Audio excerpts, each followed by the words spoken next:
Hi, I'm Greg Yulin with Reynolds & Reynolds, and this is Connected. Today's a fun episode. I get to talk with Owen Moon, co-founder of Fixed Ops Digital, a company that's been around for quite a while, but looking forward to the conversation and seeing where it goes. Owen actually just joined forces and sold his company to Trade Pending, so looking forward to hearing about that, among other things. Owen, thanks so much for joining.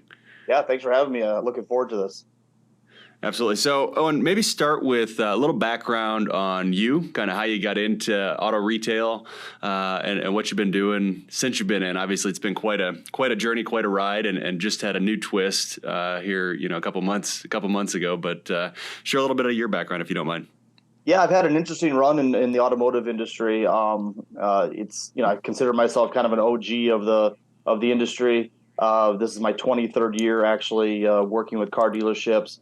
Started right out of college. I thought I was going to actually become a stockbroker or like a financial planner. That was kind of what I was preparing for schooling. But I always had this love for marketing, and so as I was in college, I was taking both courses about for financial planning and finance and things like that. But I was also kind of piggybacking that with some marketing courses because I really felt like even if I got into whatever sector of business or life I got into, to be able to market yourself and to market your company obviously is valuable across the board. So once I got out of college, I realized that I wasn't cut out for the selling money business. A little too boring for me. So I jumped into marketing, and interestingly enough, I landed at an agency that was automotive. And coming from Southwest Minnesota, not really having a lot of experience buying cars, didn't have a new car until after I was done with college. Didn't really know anything about the industry. So, I dove headfirst, and I had an interesting journey because most marketers, will end up working for a radio station or back in those days, maybe a newspaper, where you're kind of focusing on one little area, and you don't really get to see the maybe the inside of the business as much. And my journey was a little different in that we had this infomercial program where we were helping with subprime.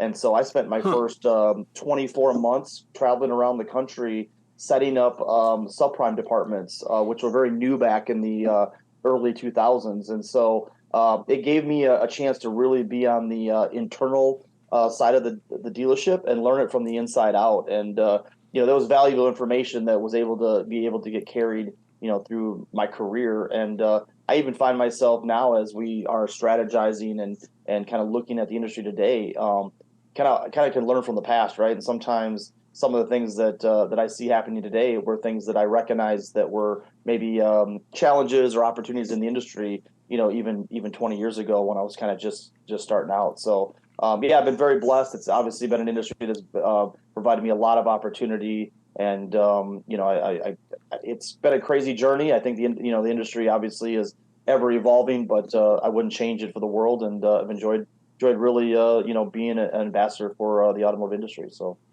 Yeah, it's crazy how so many things, but so many things change, but then they also stay the same, right? You talked about problems that they just keep coming around, and they look a little different, right? But at their core, they're the same problems, and that's what makes this business fun. Is you solve it, and then it kind of evolves, and you solve it again, and it evolves, and we're never done, right? We're never done making 100%. It better, and it's a lot of fun. So how'd you go from setting up subprime departments to focused on fixed operations?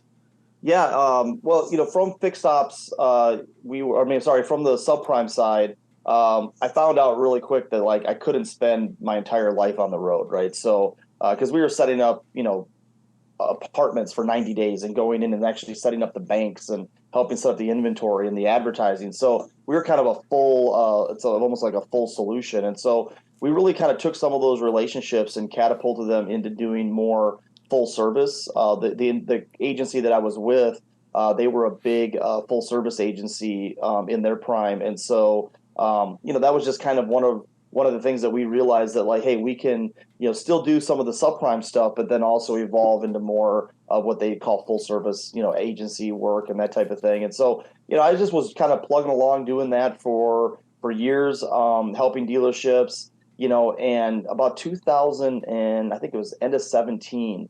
I got introduced to my business partners from the Fixed Ops Digital side, and they were doing something that was kind of unique. They were building out standalone websites, right, for service. And so I kind of helped them put a few stores, together, and we, kind of launched a couple sites, and just to kind of get an idea of kind of what they were doing, and kind of how it was affecting the business side of it. And then realized really fast that a lot of the OEMs were not liking the fact that people had standalone websites. So we kind of put together Fixed Ops Digital early 2018, and realized that what they were doing on standalone sites, we could take that same idea and that same concept and actually build out that infrastructure on the dealership's main what I call OEM website or franchise website. And it was really an area that was very neglected. I mean, most of these, it's still today, it's amazing. Even after us being around for 5 years, and me screaming from the rooftops all the things that need to happen on the service side of the website, I still see it every day where dealerships have neglected that piece of it, and really just focusing on sales, focusing on new cars, used cars, digital retailing. Obviously, as you know, has become a huge part of that whole process, or that whole experience that we're providing consumers, but just not a really, really well thought out way to help dealerships who are looking to not necessarily buy a car, but service a car. So. Yeah, no, you're spot on. But I am curious from your perspective, why does it matter, right? You look at a service department, and there's not maybe there's one, but there are very, very few in the country that are sitting there and they got techs twiddling their thumbs, right? They have open bays that they just can't get cars into. Everybody's busy. Everybody's backed up. The issue is way more often than not capacity versus trying to get people in and demand. So when you think about that, and I think if I'm a dealer and I walk back to my my service drive, and I walk back to the shop and everything's full, everything's humming, why do I need to focus on my online presence when it comes to fixed ops? Obviously what I'm doing already is working. Yeah, it's a loaded question, man, because it is. We could peel back so many layers of that onion. We would need a whole day to talk about it. But let me give you a couple key things on why it matters. First off, it matters because we're still only getting about 30 cents out of every dollar that comes in, right? So not necessarily how busy we are, but how profitable we are. And that's something that we really focus on with our team, and with my performance team that goes out and works with the dealerships every day. It's not just about filling the bays with prepaid maintenance or with those lower dollar ROs. It's actually trying to become more of the authority when that customer needs you, right? So when somebody says, "Oh man, I've got a problem with my alignment service, or my transmission's knocking," where do they think of first? And a lot of times they don't think of the dealership, because the dealership has not done a good job of setting them up as the authority, right? And that kind of ties into another key thing that I think that, why you need to have a presence out online is that why are customers shopping, right? When they're shopping online, a lot of times it's because they're now in a customer pay scenario, or they're now, trading their dollars for services. And I think a lot of times people do not want to pay for service anyways, but they definitely don't want to overpay for service. And so when you're not just competing against the franchises, but you're also competing with the Jiffy Lubes and the independents, we lose a lot of that ability to, show our that we're the right choice if somebody's just looking for price. And so, we're just trying to make sure that we're not only getting our services out there for the dealerships, and make sure that they are transparent with some of that pricing strategies, and just kind of what exactly it's going to take to get that vehicle fixed for that service, but then also telling the story of the dealership. Why should you come to a dealership that has the certified technicians, or why should you come to the dealership that's got the right technology and equipment to handle these sophisticated vehicles, as opposed to just going to save $10 on a service, but not sure if you're really getting the right kind of service for your vehicle. Because ultimately most people, I think we've gone over 13 years now is the average age of a vehicle on the road. So there's no doubt that we are going to have to service these vehicles longer and you just want to make a good decision as a consumer, and that's kind of where we come in to help our dealerships. Yeah, no, that's great. And let's talk through, if you don't mind, a little bit the, I guess, flow of a consumer when buying service, right? When making that decision, because I tend to look at service in two buckets, right? And you effectively have maintenance and you have repairs. Right. And on the maintenance side, you have the opportunity as a dealership or a shop or whoever to be proactive with your services. Right. Those are services that are going to need done, but they're not necessarily urgent. Right. So you can pull in a consumer. One of the cool things that I know you guys have done in the past, you probably still do, is look at weather based on the dealership. Right. And be able to put specials together. If it's raining today, BOGO wiper blades or whatever the deal is, and be able to advertise that, put it on the site. But you have the opportunity with maintenance stuff to be proactive and to advertise proactively. With repair work, though, which is the work that you want, to your point, it's the stuff you're going to make more money on, right? It's more profitable. In a lot of ways, it's reactive rather than proactive, right? It's very difficult for me to reach out to you and say, hey, when you start hearing knocking in your valve train, you call me, right? Exactly. It's you hear it, or your car breaks down in an intersection, or you limp home because something's going on with the fuel injectors or the coils or something, and you limp home, and immediately you look. So from a supplier's perspective, from a dealership's perspective, I have to serve up ads, right, to pull people in a reactive way. So how do you balance and how do you walk through thinking about that repair work, that reactive work, right? What's the ad look like? Because that's your first impression, right? You get, okay, I want to select, this dealership over this independent. So the ad's the first impression, and then you get them to the site, and then you have a lot of content on the site to finish the sale, basically. But I don't know. I want to hear your thoughts on that. That's a long-winded way to ask a pretty basic question of walk me through your thoughts on the consumer buying process when it comes to repair work. Yeah, I think you're right. I mean, I always kind of make a joke when I'm speaking or just doing these kind of things where I say, I don't remember the last time I woke up and said, man, I'm going to go search Google today to find out who's going to check my brakes when they go out in 6 months, right? It's just not, the shopping experience on the sales side is a lot different, right? Because it's more of a want. It's more of a, hey, I'm looking for something. I might take some time. I might be ready to buy today. They're kind of all over the place. I think that shopping for service is a needs based. And to your point, and I'm a consumer as well. The first time I hear my brakes squeak, I'm not probably looking for service, right? I kind of like, oh man, brakes are starting to squeak a little bit. When do people actually call to get their brakes fixed? Is when they finally rolled up to a stoplight and the kid next to him is making fun of them because they heard him coming a half block away, right? I mean, it can be that late in the process. So it's like, hey, I'm ready to make a decision today. Where do I go? And if we haven't done a good job of putting us as the first, top of mind for the brand, then it comes down to people shopping, right? And so they go onto Google, all of a sudden they don't see anything that has anything to do with our dealership. So whether we're trying to get organic rankings or even paying for those rankings, a lot of times people will recognize the dealership and go, oh, I recognize those guys. They actually are my dealership. Let me see what they have. Then it comes down to where are you going to drop those customers, right?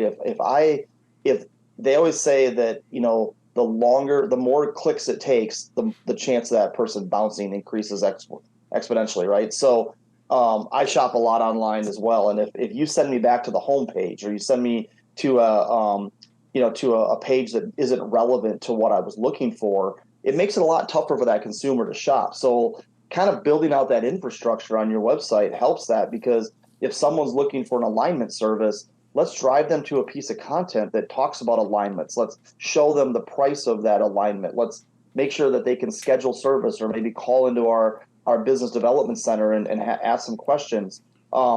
It comes down to needs at the beginning, to your point, but then also being able to kind of bring them through that shopping journey to easily set an appointment with us, whether you're doing it online using an online scheduler or you're calling into the dealership thinking, hey, I'm going to get my question answered. Hopefully we're driving them into an environment where people pick up the phone and secondly can actually answer the questions and then guide them into an appointment standpoint. But you're right. I mean, we do a really good job, I think, as an industry at the beginning of the relationship during that prepaid maintenance standpoint, maybe during that warranty. I think where it kind of falls off and where we really try to focus on are what we call late ownership services. It's getting customers the information when they're in a situation where now they've got to pay for service. Because if everything is equal, most consumers are going to go to price. But if it's not a price driven purchase, but it's more, I want to make sure that my car is running correctly and that it's safe for my family. I don't think price comes into it as much. It's more, now you don't want to pay twice as much, but do I want to make sure I'm going to a place where I know they're going to take care of it, they're going to get the thing done right the first time, and then it comes down to the dealership actually doing that. And I joke about that too, like, hey, we do a really good job of advertising, but do we actually fulfill what we say we fulfill? It's not a joking matter by any means, but it is something that a lot of times people don't really think about. They just want to get someone to the chair, get someone to the table, and then are they actually doing what they say? So it's kind of that's kind of the journey, and hopefully by being that resource on the website, we're helping close that gap just a little bit if we can. Yeah. So thinking about that transparency is kind of what I was hearing you describe, right? Taking somebody to a site and having the price for that alignment, or having, the ability to connect pretty easily, and it all makes complete sense. How have you seen? Because you've worked with a lot of dealers and a lot of large dealership groups over the last handful of years. So have you seen anything from a best practice perspective on communicating pricing? Because at the end of the day, right, if I have an issue with my vehicle, unless it's a very clear issue, right, I'm going to take it in. It's going to get up on a lift. A technician's going to inspect it, and then the technician's going to basically recommend the work that needs to be done. But until that inspection happens, the dealership is going to be pretty hard pressed to give you a price, right? Because they don't necessarily know what to fix. So what's the balancing act there? Maybe some best practices that you've seen on transparency, but also setting that expectation that, this is going to take a minute for us to look at it to determine what actually needs to be done. Yeah, it's a good question. And I think from a consumer standpoint, I like to look at things through that lens and then carry it into most consumers, right? Because I'm also, dealing with this myself on a personal level. And what I really love about dealerships that I've gone to, or that, when I do go to the dealership to get service done, is that they're not always recommending that I get stuff done today, right? Right. Sometimes it's like, hey, we've done this multi-point inspection, and there's a handful of things that need to be done, but those can probably wait until next service. But let's just make sure you get them on your brain, so to speak, or get you thinking about it, so next time you come in, you're going to have those services that are going to probably get recommended. So that's something that that's an honest approach, right? It's not just somebody trying to sell you on everything that could potentially be going on, because I think dealerships, and I think we all understand that everyone's under a little bit of a financial crunch, and so you can't just come in and be like, hey, I know you're here for an $80 oil change and tire rotation, but now we're up to $600-700. Would you like to do that today? I mean, that's not how things are typically done, right? So I think that's the first thing, is just making sure that you're honest and that you're helping consult, almost a consulting scenario where you're saying, hey, I think we could get one more service out of these before you get those things done. The other thing is, I think, proof's in the pudding, right? And I think that Trade Pending, I know we talked a little bit about them at the beginning, that, they acquired us in early October. Well, 60 days before that, they acquired SnapCell. And SnapCell is a video platform. Obviously, they can use that video platform on the sales side, but where it's really helping on the service side is validity, right? To have a technician or somebody be able to do a video while that car's up on the lift and actually show that cabin air filter, or show, that particular issue. Now it's not just, hey, me telling you or the dealership telling you that. It's that somebody at the dealership is showing it to you. And I think that's all customers are really looking for, is that transparency. So I love the fact that they've included that into sort of their strategy as a company, because I think that video is going to continue to evolve. And I think there's a lot of great ways that that we can kind of help, kind of bring it all together with some coupon strategies or offer strategies inside the video platform as well. And so I'm looking forward to, some of that stuff. But I think it all kind of goes together in terms of how you can get beyond price, right? It's not just about price at that point. It's about the consultation. It's about being transparent. It's about providing proof that hey, these things are things that need to be done in order to make sure that you leave here today with a vehicle that's safe for you and your family. And I think ultimately, when you can bring all that together, inherently you're going to make more money as a dealership. And also, obviously, that's a goal, right? David Long always says, we're a for-profit business, and profit's not an ugly word, but, it's got to be done a certain way. And I think it can be done with, with the customer's best interest in mind. And I think anytime you have that mentality, you'll win as a company. So.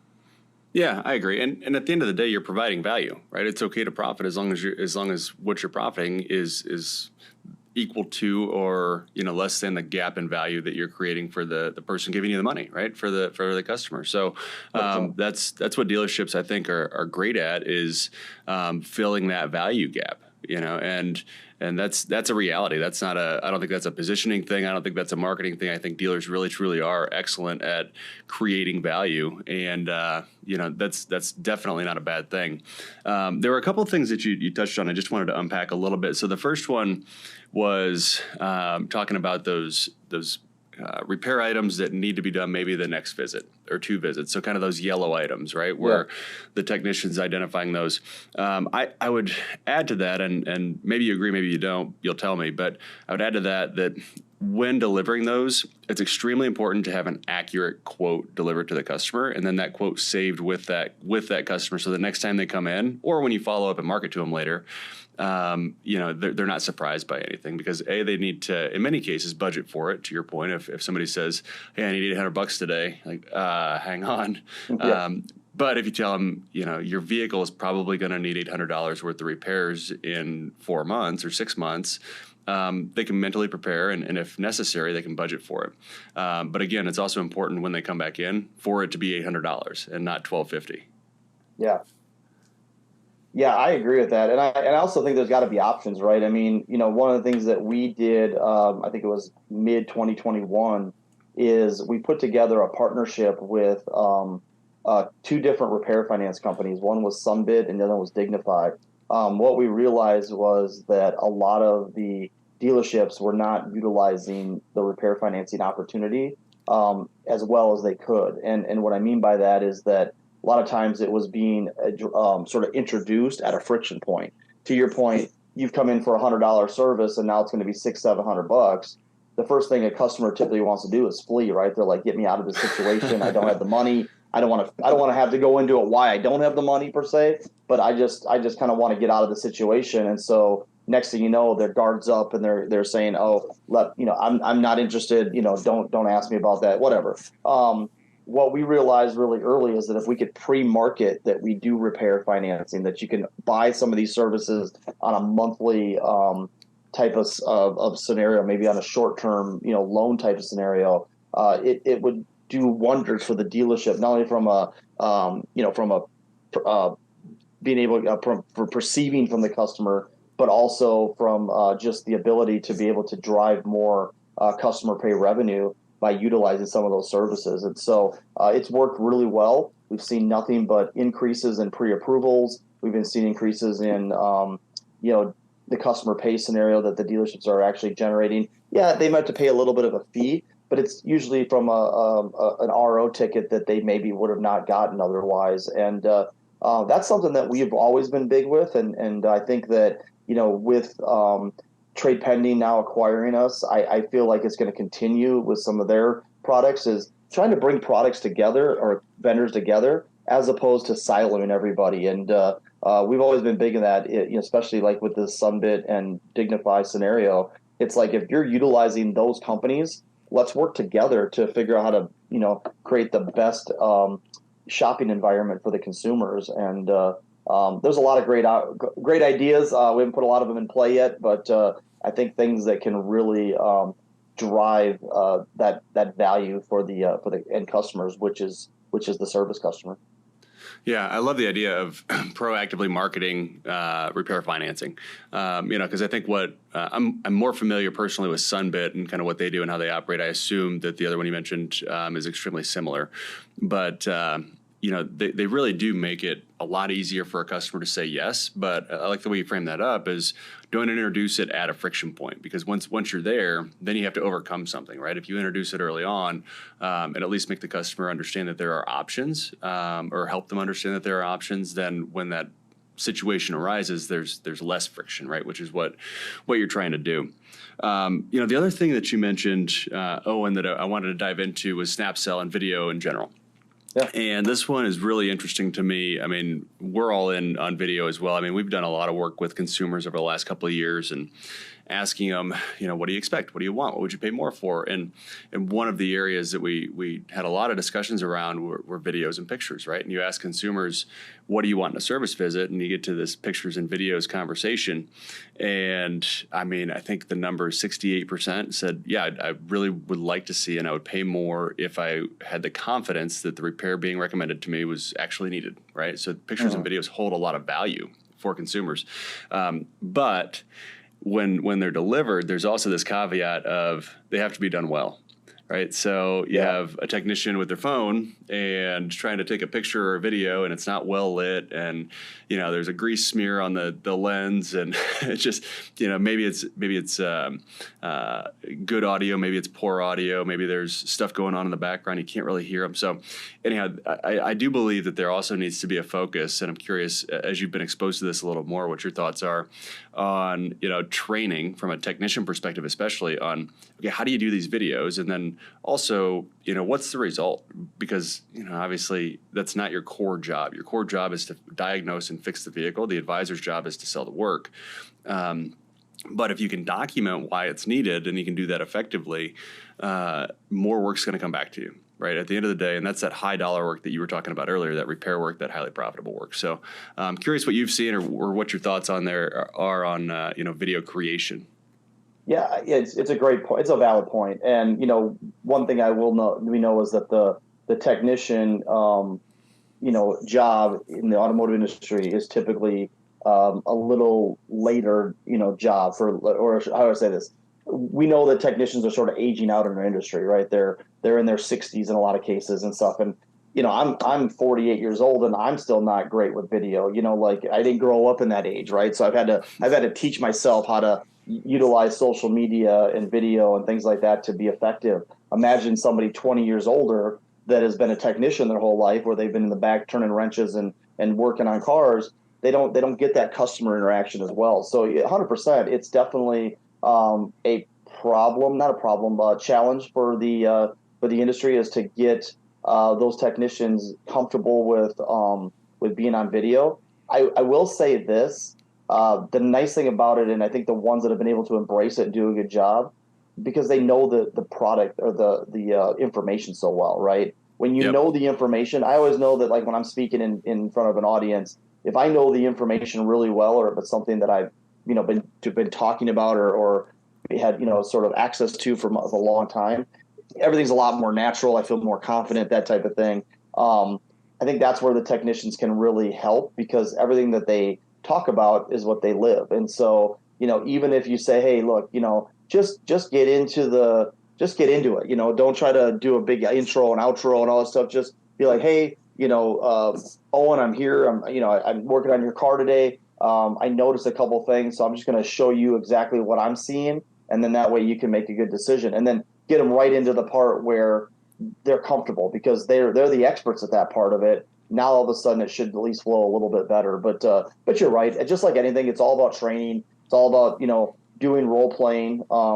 I speak at some of the 20 groups out there, NADA and even with Shift Digital, when they put on some of their digital summits, and that's an exercise that they actually do. That they have everybody take and do some video training just to get access to it. It might be the first time that anybody's actually done a video trying to explain something. And it doesn't have to be polished. That's the other thing. It doesn't have to be perfect. It just has to be sincere, and it's got to get the point across. And I think that as long as you focus on those things, the customer is going to be happy that you're at least just sending them something that they can see. So. Yep. Yep, absolutely. And I do think it's important too to note, there's a lot of value in having that video be tied to the RO or be tied to your system in some way, shape, or form. You mentioned SnapCell, a good company that has software to help facilitate this, right? We have a product called ServiceSnap does the same thing, right? Where it's integrated in with the RO and it saves with the RO. But there's a lot of value in having that accessible to everybody in the dealership versus a technician just taking a video on their phone and texting it to the customer, texting it to the advisor. Owning that and then having it documented. So, and maybe it's even something as simple as, this is going to need done the next time you're in. Right. And then, hey, the next time they're in, either you can market to them, host that video on, maybe it's on a landing page, right? And you can send them an email that says, these are the 3 services that we said that may need to be done. We'll check it out when you're in for your appointment. But here's a refresher, right? And you send them the video that they saw 4 months ago. So having that kind of in one place and in a software platform, I think there's a lot of value in that too. So using video is one thing, and then, keeping kind of dealership ownership of that video where you can leverage it later is also really important.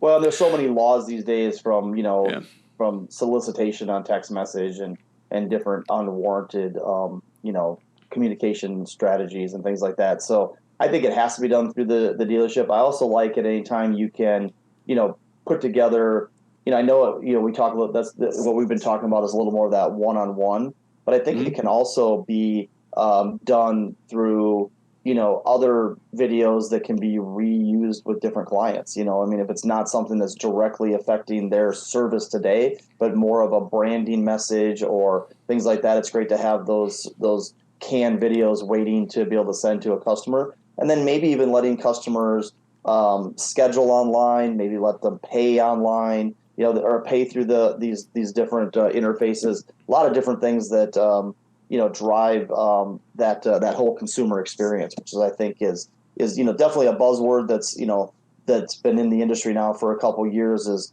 how can we create a better experience for our service customers?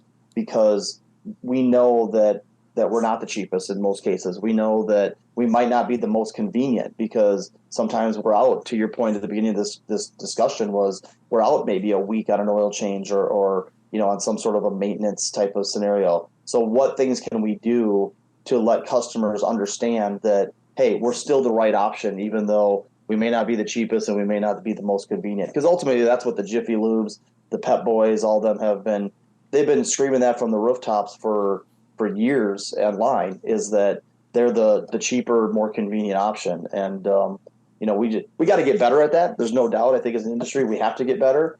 We have to be more transparent. We have to be able to get people through faster. But even if we are a little bit later, a little bit longer in the process, they're going to leave knowing that it's been done correctly the first time.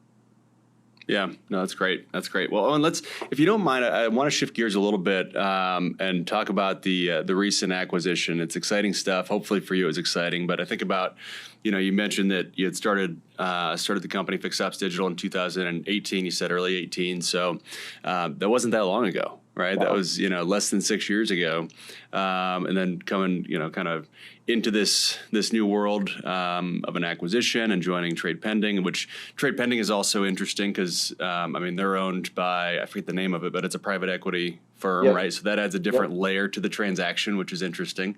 So I'm curious, just your perspective, kind of what that journey's been like, and if share what you can or what you want to. But it's exciting for you. Congratulations, but also just curious what that looked like.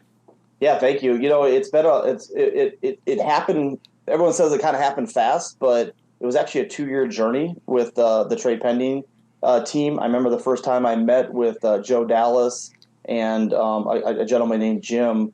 It was kind of one of those. I was running one of my first booths, probably 2021, something like that, and they called. They said, "Hey, we'd love to just sit down and chat with you about your business." And at that time, we were probably more focused on the services side of our business, kind of building out content on the websites and that type of thing. And through that 2020, 2021 some time frame, I had several conversations with some companies that were just kind of looking to, kind of see what our long-term vision was, because we were self-funded. We grew pretty fast. I think anytime you can meet a dealership at a point of a need, you're going to get a lot more adoption. And I think that happened to us relatively fast because we weren't coming in with something that was already being done. It was something that was kind of new. With the pandemic, a lot of dealerships had to kind of use skeleton crews on the sales side, but their service side was kind of moving. When we had the inventory shortage, it again put another spotlight on the fixed operations side of the business.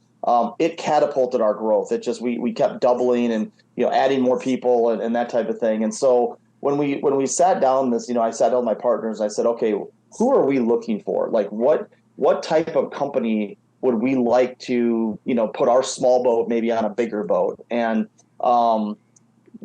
Trade Pending just kind of kept coming to the top of the list for a couple of reasons. One, they've got a large sales team, right? And that's something that as a smaller company, we would never be able to invest in a large sales operation. I really like the people, like their executive leadership team. Bryce, the CEO, and Joe Dallas, guys that as I was talking to them, I'm like, okay, these guys had a similar story when they kind of grew their business as well. Just kind of blue collar, roll your sleeves up, go get in front of dealerships and provide value. And so those conversations were easy. I think where it got a little bit more difficult was to your point, anytime you throw a private equity firm into the mix. And Cap Street was great to work with. A lot of really great people. Right. That's the name of it. Yeah, that we got Cap to Street, meet. yep. But they're looking at things from a little more of a data standpoint. So a lot of spreadsheets, a lot of P&L stuff, things like that, and then just a lot of like, if this acquisition happens, how do we move forward together to make that 1 + 1 = 3? And I think that's something that we found pretty quickly that we had a plan, and we're only. Bryce said last week on our all company call, we're 6 weeks into a plan here, and we're just sort of prepping and getting everything ready for a big 2024 and beyond, and super excited for that, for that whole thing. Definitely been a little bit of a load off my shoulders because as a smaller company that we had 27 employees and 800 clients, and and it's like, kind of the pressure on that every day can be a little bit too much. And, we seem to handle it pretty good as an executive leadership team, but it was really nice to be able to sort of kind of, roll us into a bigger company and say, okay, we have so many more resources now to be able to, do more marketing or to get into sales or to, kind of get us into some of these larger groups that Trade Pending is partnered with. And we're already starting to see the, sort of that evolve, even on the short term. But I think long term, that's what I'm most excited about is just the opportunity to really just to put our product into more dealerships, because that's all we ever really wanted to do was service more dealers. And I think this will be a great way for that to happen. So. No, that's great. That's great. Congratulations again. Lots of positives, obviously. What's been the hardest part? Patience. I would say patience. Yeah, well, because think about it. As a small company, we move pretty agile, right? It was like, like we get into a tech call, and I'd have an idea for Weather React, which you brought up earlier, right? Which was like, hey, let's build in some weather options where if somebody comes to the website and it's raining, we're pushing those relevant offers to the top. We'd meet on a Wednesday with my tech team. By the 2 Wednesdays later, they might have a prototype kind of ready to, or sort of a planned what they're going to do, and then maybe 2 Wednesdays later after that, so a month later, we'd have all this thing pretty much ready to kind of go live. You get into a little bigger organization, and you've got to do a few more meetings. You've got to make sure all the right people are in the room. So I'm learning that, and that's something that's been kind of exciting. It's challenging, but it's also exciting because I'd much rather, be able to work with a lot more people that are in a department per se, whether it's marketing or sales or technology, anything. That's the things that I'm kind of learning how to kind of work inside a much bigger environment. So it's been a little bit more of a challenge for me. I think for a lot of my employees or my former employees that are still with us, it's sort of business as usual. They got up, they kind of knew we sold and that we've gotten acquired, and we're sort of joining forces. by Monday, they were back just doing their normal job. It's been a little different for me just being as the CEO of Fixed Op Digital. I was driving a lot more vision and relationships and things like that I've now sort of brought into the trade pending world, and they've had people that obviously kind of handle some of that. So, which is great. I mean, again, I think it's going to provide us with a lot more opportunity to grow. And but in the first 6 weeks, that's probably been the most challenging for me, is just a little bit of patience. So yeah. Well, I mean, it's a change, and like you described, I mean, it's an opportunity to grow, I'm sure, for you. But regardless, very exciting, and wish you nothing but success, which I'm sure you'll have, and the broader trade pending team as well. It'll be, I'm sure, just the start of a really fun journey. But as we kind of go ahead, with the way that they grew, I don't anticipate that it'll be anything less than additional growth as we continue to move forward. It's I've been a sales guy my whole life, so to even in the short term watch the sales engine move that trade pending has developed, it's exciting for me. I look at it and say, okay, I can't wait till Fixed Op Digital gets fully integrated into that world, and we see that those maybe dealership enrollments coming in, knowing that we're able to service another dealership or another dealership group, and so. We're in the prepping mode right now. It's November, so towards the end of this year, as we kind of start to roll that out, as we kind of prepare for NADA in 2024 and that type of thing, I think it'll all start to really come together, and we'll have a nice message that we'll be able to bring out to the dealership body, and they'll embrace it. So. Good. No, that's great. That's great, and I agree. I saw you look down and to the right there when you said the month, November. You probably had to look down at your clock on your computer to make sure that you were in the right month, the way things have been going for you. Yeah, I can't believe it. It's like all of a sudden it went from August to November really quick. So. No, I'm sure. Well, Owen, I want to be super respectful of your time. Had a great conversation. I could talk to you for hours, or like you said at the beginning, days probably. But anything else you want to touch on before we hop out of here? Anything we didn't talk about that we should at all? No, I'd end it with this, and that is, if you're a dealership kind of listening to this or watching this, marketing, which is obviously what we do a lot of and what we really kind of focus on, is a big part of your business. But I always tell dealerships, like, your people and your processes should come first. And that's part that I see still dealerships kind of struggling with, is that they're just not, focused as much on the consumer side of it, from people and training, from getting their processes correct. Because if you can turn that marketing faucet on and maximize those opportunities, you're going to see the success. But if you turn that marketing faucet on and you've got some processes that aren't in place, or you maybe don't have a great experienced staff, you're going to just put more opportunities into maybe a bad funnel. And so really focus on your people, focus on those processes, and then turn that marketing faucet on. And I think when you do that, you're going to set yourself up for success in 2024 and for the future. So, very well said. A lot to take in there. Definitely appreciate it. So, Owen, as we hop out, I'm going to try to digest the fact that you're 48 years old. You look fantastic. Can't. When you said that, it kind of caught me off guard, but I really do appreciate you taking time today to talk. It was a great conversation, and I'm sure we'll be in touch. But if not, I'll see you at NADA in Vegas for sure. Yeah, thank you so much for the opportunity. It's been great to kind of run alongside you guys, and as I got to meet Brad, earlier this summer at one of the conferences and stuff. I really like what you guys are doing. So keep fighting the good fight, as they say, and we'll see you in early 2024. All right. Sounds good. Have a good one. Thank you. Take care. What a fun conversation with Owen Moon, co-founder of Fixed Ops Digital. Big congratulations to him and his team on their new journey after the acquisition by Trade Pending. I hope you enjoyed that conversation as much as I did. Don't forget, before we hop off here, you can watch or listen to all episodes of Connected on YouTube, Apple, or Spotify podcasts. And make sure to hit subscribe so you're notified every other week when new episodes are released. Thanks so much, and we'll see you in 2 weeks.